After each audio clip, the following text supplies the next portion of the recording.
Boa noite a todos. Eu vou falar desse tema um tanto difícil e que a gente normalmente não gosta de ser falado, né? Igualdade perante o túmulo. Mas antes de iniciar, eu vou pedir licença para ler.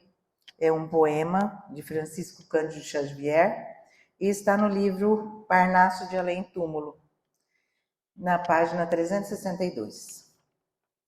Depois da morte, tudo aqui subsiste.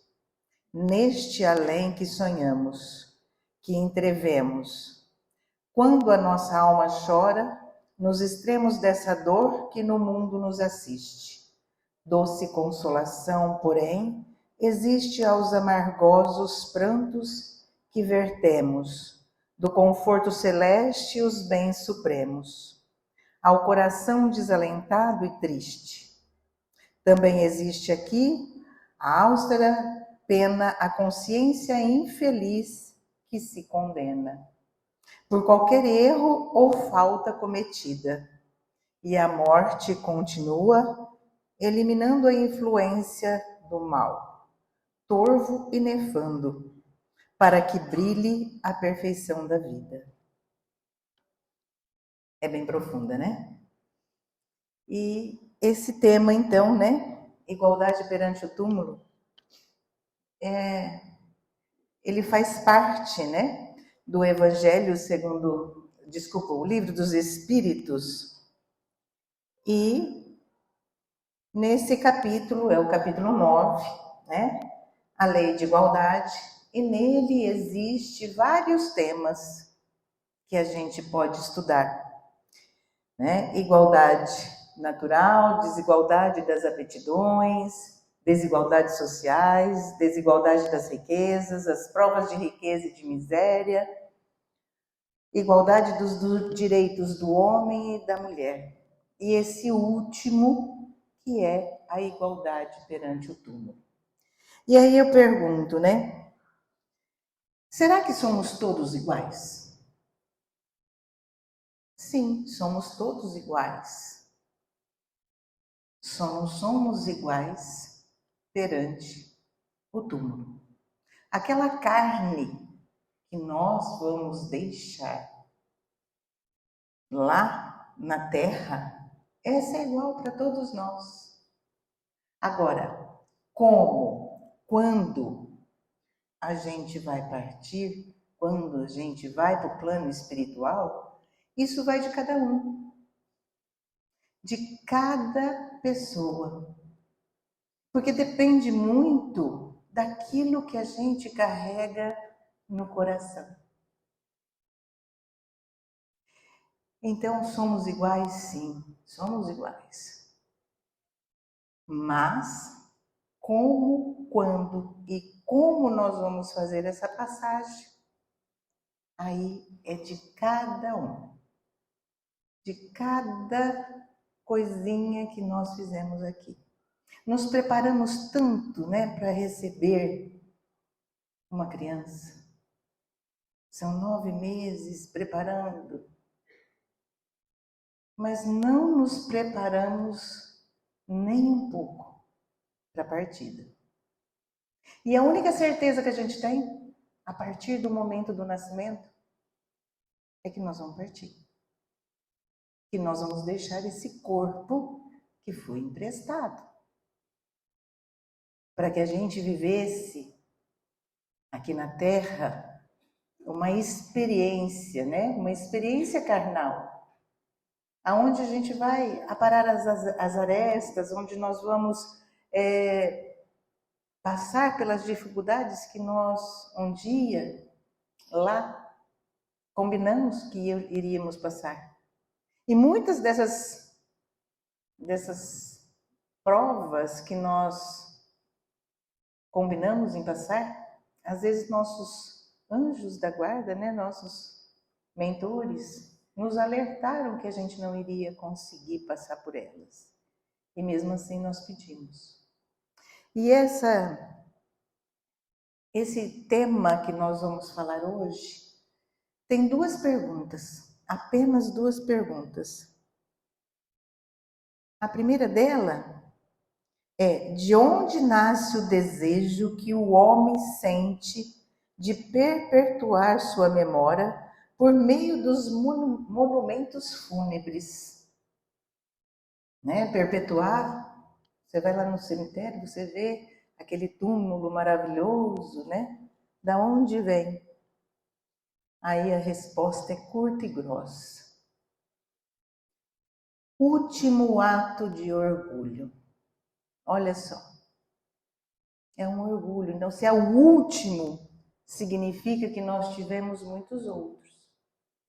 Nós queremos nos mostrar em muitos outros atos, mas esse é o último ato de orgulho. Então, os espíritos vêm, né, os espíritos superiores vêm tentar nos falar, né, nos ensinar através do Evangelho como proceder, como caminhar. Então é como, mais ou menos assim, né? Eles falam assim pra gente: olha, é como se vocês estivessem num prédio de 30 andares. Quem está lá no segundo andar, hora que olha pela janela, vê muito pouco. Não tem uma visão muito grande. Quando você sobe para o quinto andar, você já começa a ter uma nova visão. E assim sucessivamente, a hora que você chega lá no 30º andar, você vê muitas coisas. Você vê, né, o horizonte. Às vezes você consegue ver até outras cidades. E é isso que ele vem nos explicando. Que a gente precisa, a cada dia, tentar subir mais um pouquinho no edifício para aprender. Temos que nos esforçar para caminhar, para chegar, né, lá em cima e ver com mais clareza, com mais nitidez, né, aonde se encontram as respostas que nós temos, né? E aí, o contrário de orgulho é a humildade, né? Chico, quando foi escolher o seu túmulo, ele foi no cemitério e escolheu a última fileira, né, de túmulos e virada ainda para o muro, porque ele não queria nada de muito extraordinário. E ainda pediu aos mentores que ele pudesse desencarnar num dia em que o Brasil estivesse muito, muito feliz. E eu não sei se vocês recordam, mas ele desencarnou dia 2 de junho, né? Quando o Brasil foi campeão. E depois feito esse túmulo, né? Depois que ele foi, né, enterrado, aí alguns amigos foram lá e fizeram uma lápide bonita, né? E nós vamos ver aí o significado disso daí, né, conforme a gente for passando. Mas o que importa é aquilo que tem no seu coração, né? Então ele não queria se mostrar para ninguém. E é isso que importa. E a gente tem no Evangelho também uma historinha, né, da Condessa Paula. Quem já leu, né? Condessa Paula era uma pessoa que tinha poderes, tinha muito dinheiro. E ela todo dia de manhã, ela pegava a sua carruagem, né, daquela época, colocava mantimentos e ia para os hospitais, os lugares onde estavam os enfermos, para levar comida para os pais que estavam lá e que eles não poderiam garantir o sustento dos seus filhos. E ela não queria nada de extraordinário. E um belo dia apareceu na porta da sua casa uma pessoa muito humilde e bateu a porta. E ela muito, né, pediu para ela, por favor, que não comentasse nada do que ela fazia. É aquela velha história, né? O que a mão direita faz, a esquerda não precisa ficar sabendo. Então Deus sabia de tudo que tinha no coração da Condessa Paula. E ela, né, passou por aqui e deixou um legado muito grande, muito bom. E conta-se também uma história de uma mãe que foi procurar Chico, que devolveu um filho. E nessa carta, o filho dizia o seguinte: mãe, por que você me leva todo dia uma rosa? Porque a mãe todo dia de manhã passava na floricultura e levava uma rosa para o túmulo. E aí ele vem e diz: ao invés de você comprar essa rosa, colocar no meu túmulo, que no outro dia ela já está murcha, ela não vai dar frutos, por que você não passa numa padaria e compra pães para aqueles que estão com fome? E a partir daí, dessa carta que essa mãe recebeu, a partir daí ela começou a comprar pães e levar para os famintos. E pedia orações para o seu filho.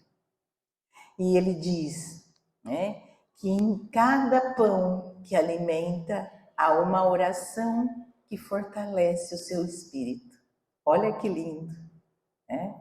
Então, às vezes, a gente, né, quer fazer um monumento maravilhoso, né, mas poderia simplesmente trocar, né, por alguma coisa boa que vertesse orações para essa pessoa. Isso sim que vai ajudar, que vai orientar o espírito daquele desencarnado. Bom, continuando. Na 823A. Mas a suntuosidade dos monumentos fúnebres não é antes devida, as mais das vezes, aos parentes do defunto que lhe querem honrar a memória do que ao próprio defunto? E a resposta é: o orgulho dos parentes desejosos de se glorificarem a si mesmo. Oh, sim, nem sempre é pelo morto que se fazem todas essas demonstrações. Elas são feitas por amor próprio e para o mundo, bem como por ostentação de riqueza. Supões, porventura, que a lembrança de um ser querido dure menos no coração do pobre, que não lhe pode colocar sobre o túmulo senão uma singela flor? Supões que o mármore salva do esquecimento aquele que na terra foi inútil? Então veja bem, olha só, é uma demonstração de quem ficou aqui, né? É para mostrar para as pessoas que pode. Muitas pessoas deixam de comprar um alimento, uma roupa, para fazer um monumento lindo no cemitério, para mostrar a superioridade da família. E que isso nos leva? Vai levar alguma oração? Não, não vai. Então, é muito mais da família que fica para mostrar o seu poder. Ou olha como aquele filho amava o seu pai, construiu um túmulo maravilhoso. E será que esse filho dobra o joelho e faz uma oração para esse pai? Ou para esse ente querido? Não vamos dizer pai, mas para qualquer um ente querido que partiu, né? E às vezes, né? Por exemplo, quando a gente faz aniversário, a gente quer dar um presente para uma pessoa, às vezes a gente compra aquilo que a gente gostaria de ganhar. sem perguntar, sem investigar se a pessoa gosta ou não, né? E às vezes a gente dá um presente que não vai fazer diferença para a pessoa, que para ela não significa nada. Então, às vezes, a gente poderia, enquanto encarnados, perguntar: como você gostaria do seu funeral? O que você gostaria? Ai, mas é uma coisa muito difícil da gente conversar. Realmente. Mas se a gente trata o nascimento com uma naturalidade, por que não tratar da morte também? Não é? Eu já falei do jeito que eu quero. Não quero nada de. E assim, se eu morrer de noite, fecha o velório, só vai ser de dia, não quero ninguém lá, não. E eu não quero me enterrar, eu quero que me creme. Vai lá, crema, bonitinho, não vou fazer sujeira no solo, entendeu? Eu não quero nada, não quero. O que eu fiz tem que ser feito em vida, não é depois que a gente partir, não é? Então pergunte, como que você quer que a gente proceda no seu velório? Na sua partida? Vou fazer tudo o que você quiser. Tem uns que vai falar assim, não, eu quero. Né? Tem um amigo que falou assim que quer até um uísque no velório dele. Ótimo, vamos dar o uísque no velório. Né? Cada um tem a sua maneira e a gente precisa respeitar. Né? Não pode ser orgulho daqueles que ficam. Então, quando possível, vamos perguntar como você quer. Né?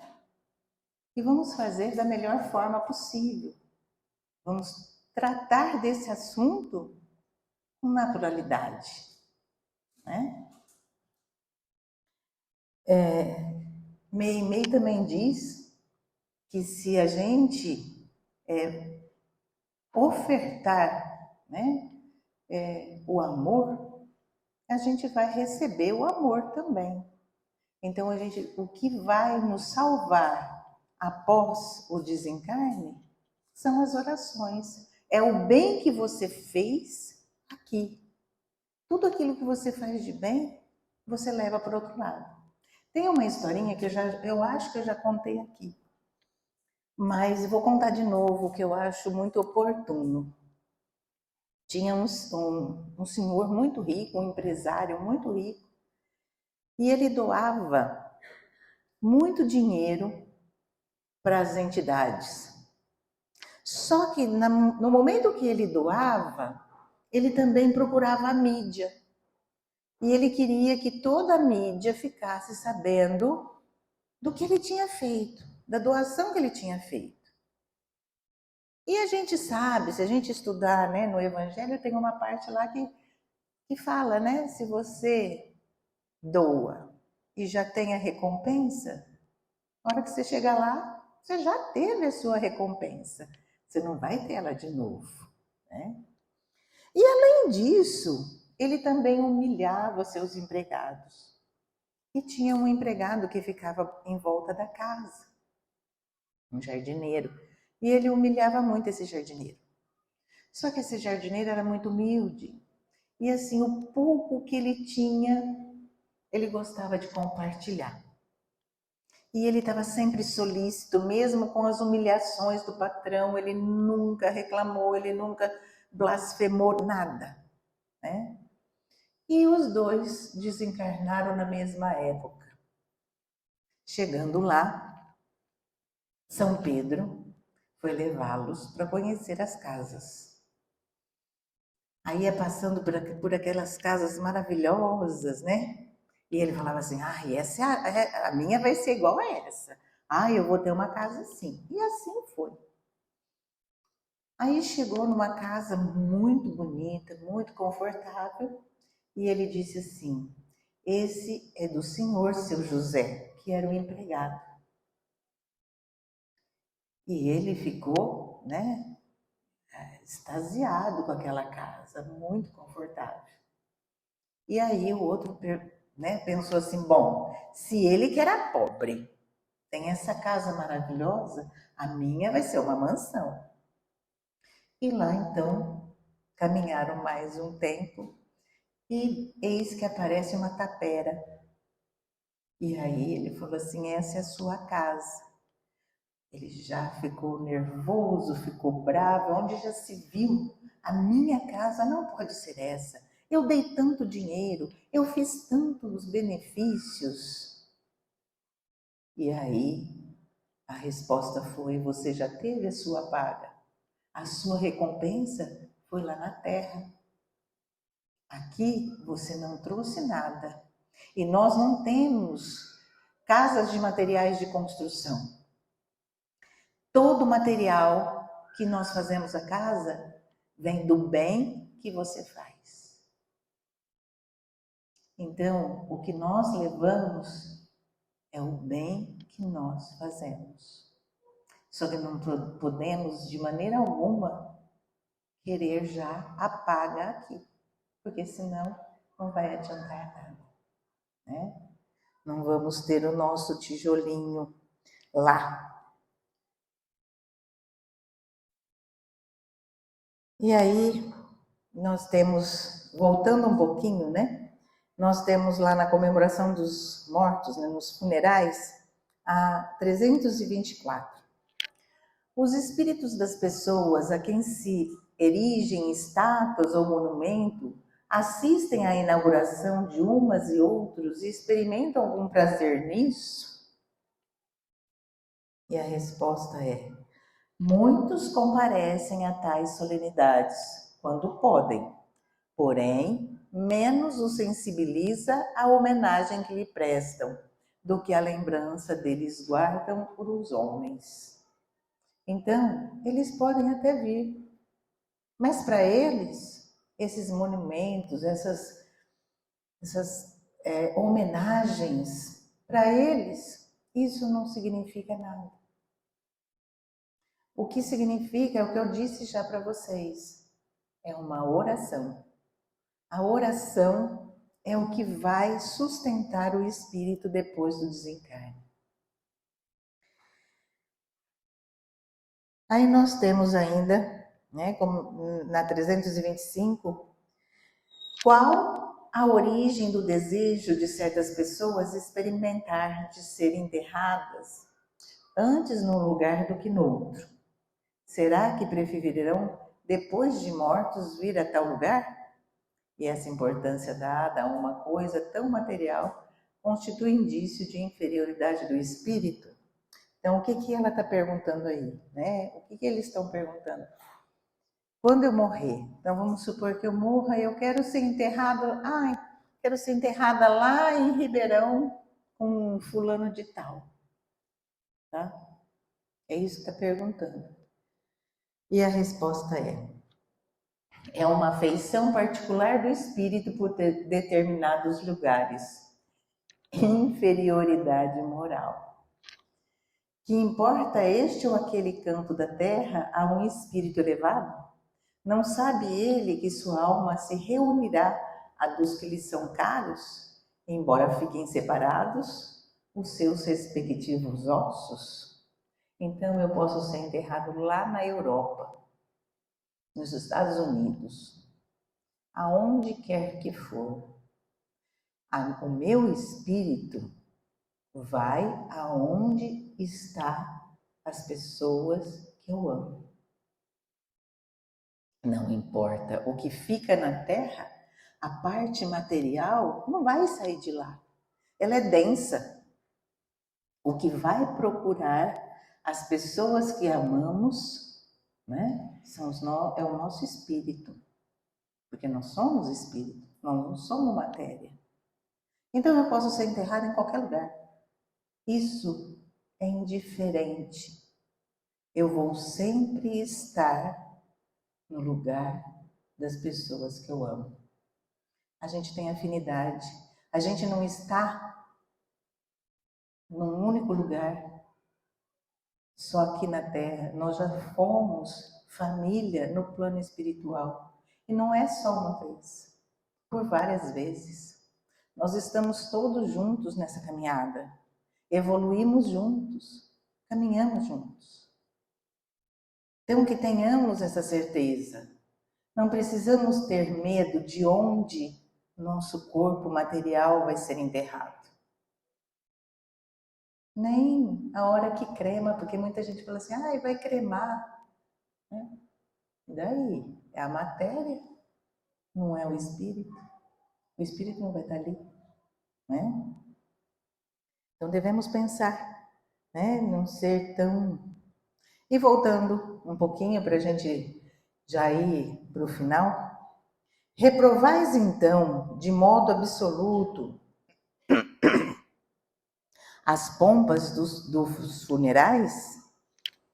Não, quando se tenha em vista honrar a memória de um homem de bem. É justo, é bom.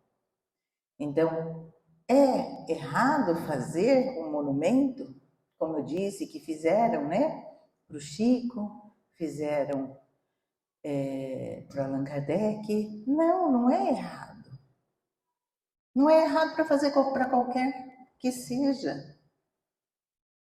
Mas, né, que esse túmulo não seja apenas para uma amostra de orgulho.